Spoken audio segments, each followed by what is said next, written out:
Matsi Nnamdi Kanu and thousands of alleged IPOB members are being detained today, just because they took a strong stand against the same terrorist killings that have now captured the attention of the U.S. Congress. Every injustice has an expiry date. The eyes of the U.S. government is strongly on Nigeria now. This is only just the beginning. Watch the video. And EWTN News, quote, Archbishop Ignatius Kagama is concerned over the seemingly endless violence against Christians that claimed at least 58 lives this past weekend and hundreds of others in recent weeks. It is our prayer, he said, that something definitive will be done to stop the situation that is inhuman. Shockingly, that was more than a dozen years ago and part of my opening remarks at a hearing that I held on July 10th, 2012. One of several hearings, 8 in all, on religious persecution in Nigeria. And since then, things have only gotten worse. 1 year later, in 2013, I visited Archbishop Kagama in Jos, Nigeria. We visited churches, 5 of them that had been recently firebombed by Boko Haram, and spent hours listening to survivors tell their stories. Despite their numbing loss and pain, I was absolutely amazed at the survivors about their faith, very deep faith, their courage and the resilience. They were not going to quit, but they were looking to the government for help, and it was not coming. I also met with an evangelical believer named Habila Adamu. Dragged from his home by Boko Haram terrorists, he was ordered to renounce his faith. With an AK-47 pressed to his face, he was asked, "Are you ready to die as a Christian?" With extraordinary courage, Habila answered, "Yes, I am ready to die as a Christian." He was asked a second time, and he repeated his answer. His wife was pleading, "Please don't kill my husband." And yet he said, "Yes, I am ready to die as a Christian." This time, the terrorist pulled the trigger. A bullet ripped through Habila's face. He crumpled to the ground, bleeding profusely, left for dead. By some miracle, he survived. I met him in an IDP camp in Jos. I asked him to come to Washington to tell his story. He did. And at the Congressional hearing, he said this to our subcommittee, this subcommittee: "I am alive because God wants you to have this message. Knowing Christ is so much deeper than merely knowing Boko Haram's story of hate and intolerance." He closed his testimony with this: "Do everything you can to end this ruthless religious persecution, but know Christ first." To the end, everything he did was to witness, to radiate his love for God, but he was also calling on us to get involved and do something. Since then, however, the wanton violence against Christians in Nigeria has grown significantly worse. A couple of days ago, the Pillar Catholic reported, and I quote, "While Christians are receiving ashes last Wednesday to begin Lent, news broke out in Nigeria that a priest had been brutally murdered by kidnappers who had stormed his rectory the night before and kidnapped him. With deep sorrow and righteous indignation, I condemn in the strongest terms the relentless and tragic wave of kidnappings targeting priests, pastoral agents, and the faithful," Bishop Kundi said in a March 7th, just a couple days ago, press conference, which expressed outrage over the kidnaps and the brutal murder of his priests. According to the sources in the diocese, Father Sylvester was bound by his kidnappers. He was shot in the head, and I saw the picture. It is heartbreaking to look at. Shot at close range with an assault rifle, and according to the officials of his diocese. The systematic slaughter and abuse of Nigerian believers must stop. Delay is denial and a death sentence to so many. One of our distinguished witnesses today, Bishop Wilfred Nnamdi, of the Diocese of Makurdi, Nigeria, traveled a long distance to be with us today and will testify, and this is from his testimony. Militant Fulani herdsmen are terrorists. They steal and vandalize. They kill and boast about it. They kidnap and rape, and they enjoy total impunity for this from the elected officials. None of them, I repeat his quote, none of them have been arrested and brought to justice. In December of 2020, President Trump designated Nigeria as a country of particular concern, only to be reversed without justification by Secretary Blinken in November of 2021. And I know I asked him at hearings. I asked him privately, but also asked him at open hearings, why? Never got a good answer. Religious leaders in Nigeria were outraged by the Secretary's decision. One Nigerian bishop challenged the Secretary and said, "Christian persecution is more intense than ever." And that was Bishop Mamza. And Genocide Watch has called Nigeria a killing field of defenseless Christians, quote unquote. Yet the government of Nigeria has failed to make progress against religiously motivated persecution of Christians, despite religious freedom being enshrined as an essential human right in their constitution. Likewise, Nigerian legal framework supports pluralism at both federal and state levels, but glaring contradictions exist, especially with laws that criminalize blasphemy, some even carrying the death penalty. The U.S. Commission on International Religious Freedom, USCIRF, was, quote, appalled that the State Department did not redesignate Nigeria as a country of particular concern. USCIRF had recommended, and we have the former chairman here, Tony Perkins, had recommended this designation 4 years in a row, from 2021 to 2024, and said, quote, there is no justification as to why the State Department continues to fail to redesignate Nigeria as a CPC. And again, CPC, as you know, carries significant sanctions, a whole broad array of sanctions that the President and the Secretary of State are empowered to level on a country that commits persecution. When the former Secretary of State Blinken held a joint press conference with the Nigerian Foreign Minister on January 23, 2024, following the Christmas Eve massacre, which targeted killings by radical Fulani terrorists and took the lives of hundreds of Christians, he did offer his condolences, and I watched it. I was glad to see that. But we need to take it beyond just saying, I feel sorry for you. And these Christian killings recurred the following year, just 3 months ago. Make no mistake, these ongoing attacks are based on religion and diverting attention from it tonight. Let me just say parenthetically, I tried for 3 years to get the Clinton administration to designate Boko Haram as an FTO, of the Obama administration, as a foreign terrorist organization. I held hearing after hearing, and they wouldn't do it. On the day I was marking up my legislation to do this, just that, State Department said, oh, we're going to designate them an FTO. And after all the crimes they were committing, later it was the Chibok girls, it was all the other atrocities being committed by Boko Haram, and they wouldn't even give them the FTO status so we could start investigating where they get their money, their weapons, and the like. Make no mistake, all of these attacks are based on religion, like I said, and diverting attention from it denies that we have seen with our own eyes. This is religious cleansing. It needs to stop, and the perpetrators need to be brought to justice. Last year, the House Foreign Affairs did adopt my resolution, HRES 82, calling on the Biden administration to redesignate Nigeria as a country of particular concern. It passed exactly 1 year ago, almost a year ago, in the committee, but it never came to the floor. While I strongly believe that President Trump will again designate Nigeria as a CPC and do much more to assist the persecuted church, including the outreach to the Nigerian president, Tinubu, last night I did reintroduce the resolution, and I hope we will have a robust debate and it will get marked up. Help can't come fast enough. The killing fields are every day, every single day, and we need to do more and do everything within our power to try to mitigate it. Let's not forget these horrifying facts. Northern Nigeria, and this is just northern Nigeria alone, has seen the destruction of over 18,000 churches since 2009. 18,000 churches. I saw 5 of them, totally burnt out, and many people killed with car bombs and the like.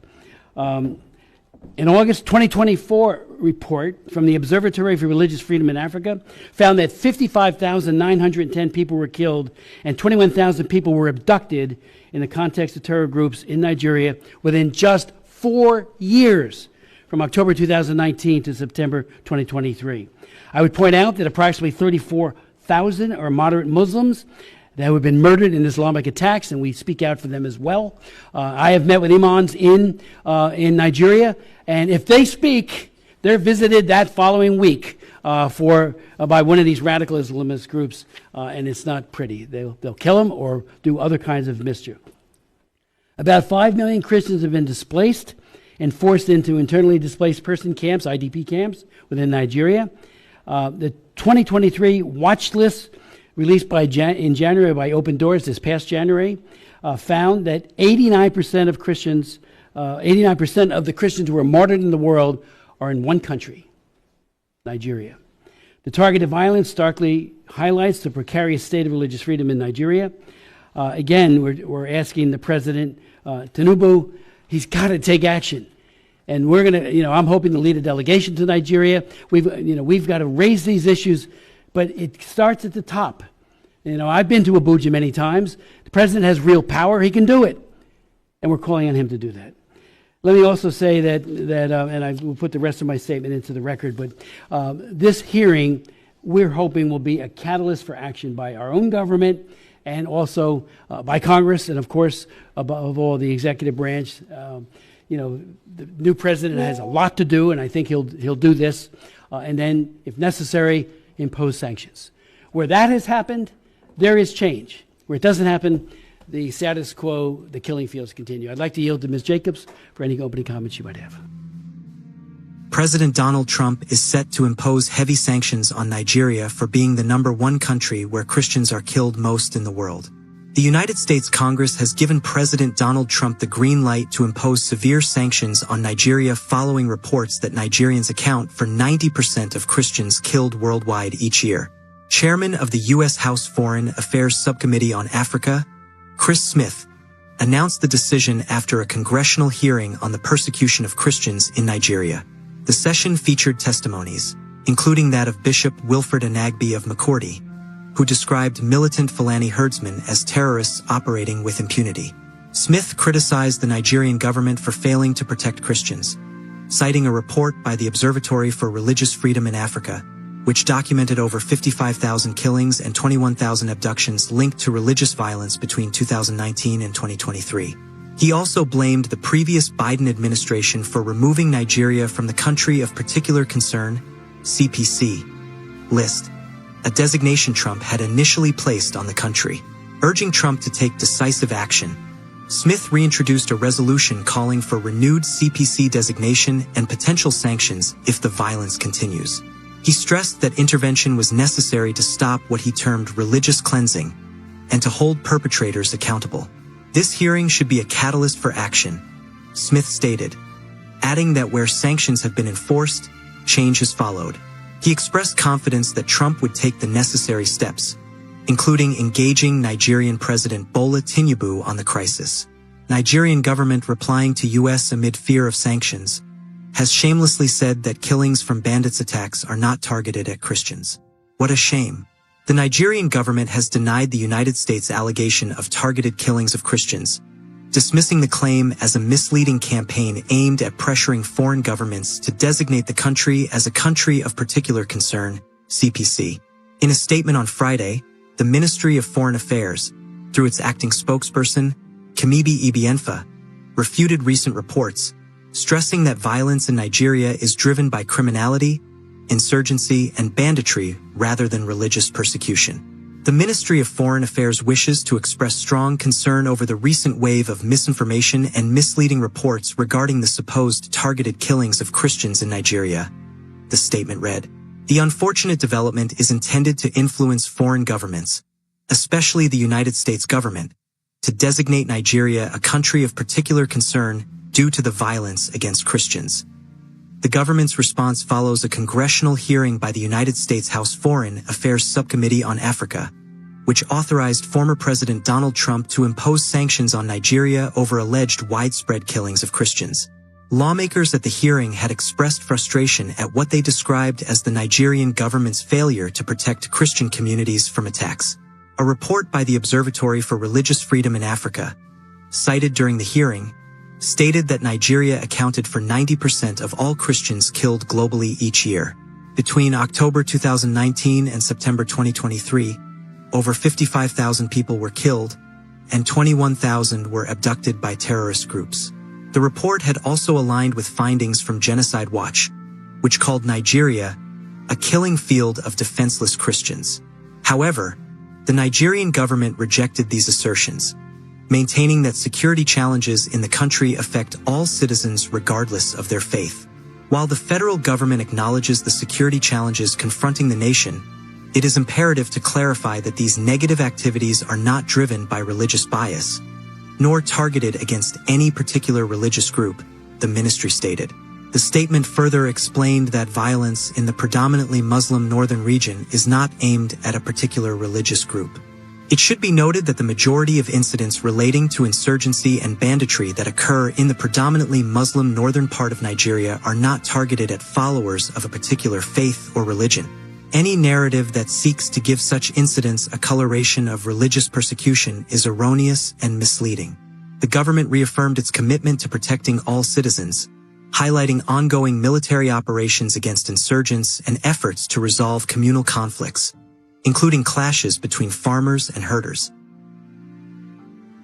Nigeria, under the leadership of President Bola Ahmed Tinubu, has taken significant steps to address these security concerns, including the deployment of security forces, intelligence gathering, and community engagement initiatives, the ministry noted.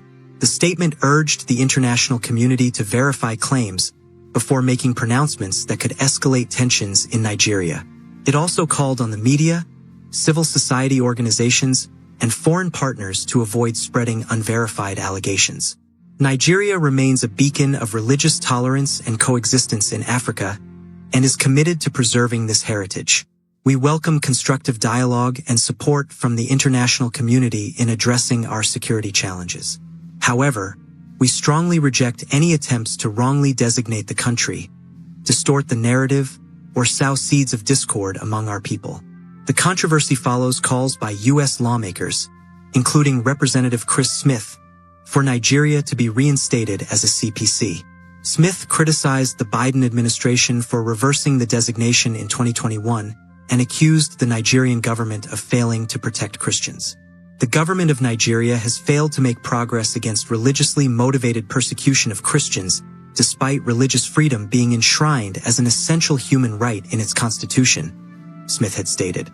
With mounting pressure from advocacy groups and religious leaders, the U.S. government faces renewed calls to take a tougher stance on Nigeria.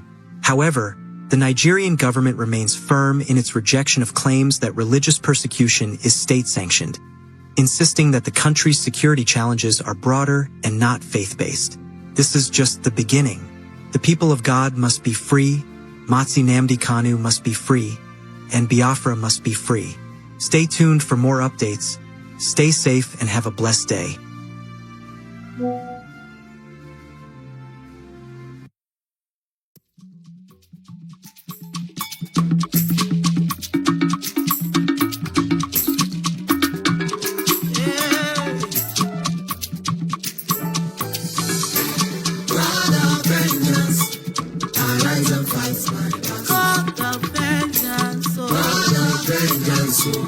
Arise and fight my battle. Ayo, ayo, ayo, ayo.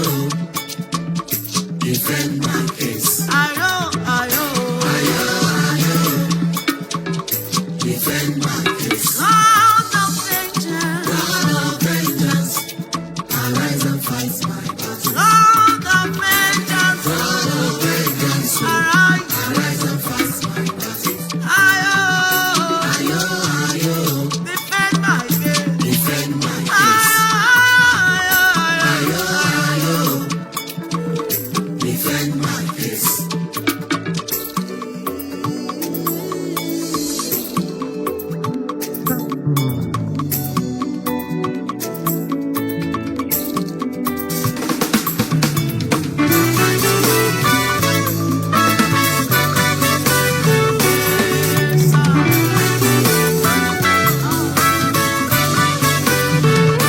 God of vengeance, arise and fight my battle.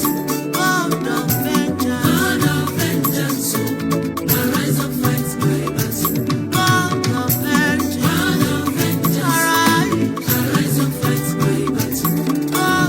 God of vengeance, arise and fight my battle. Ayo, ayo, ayo, ayo. Defend my case.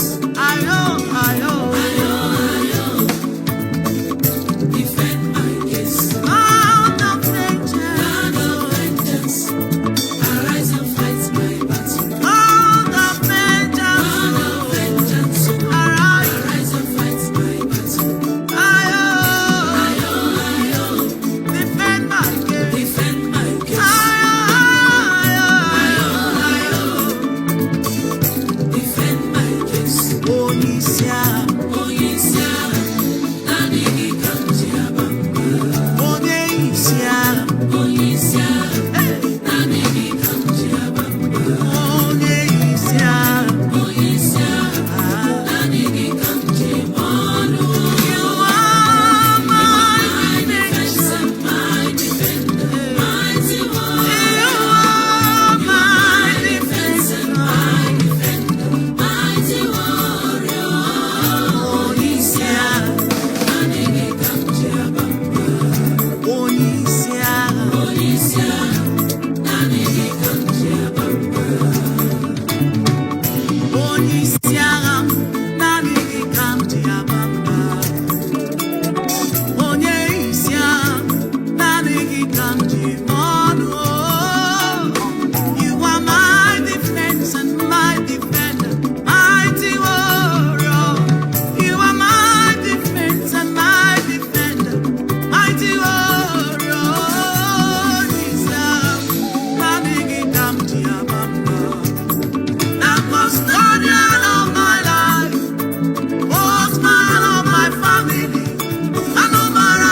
See what you've done for me. See how you set me free.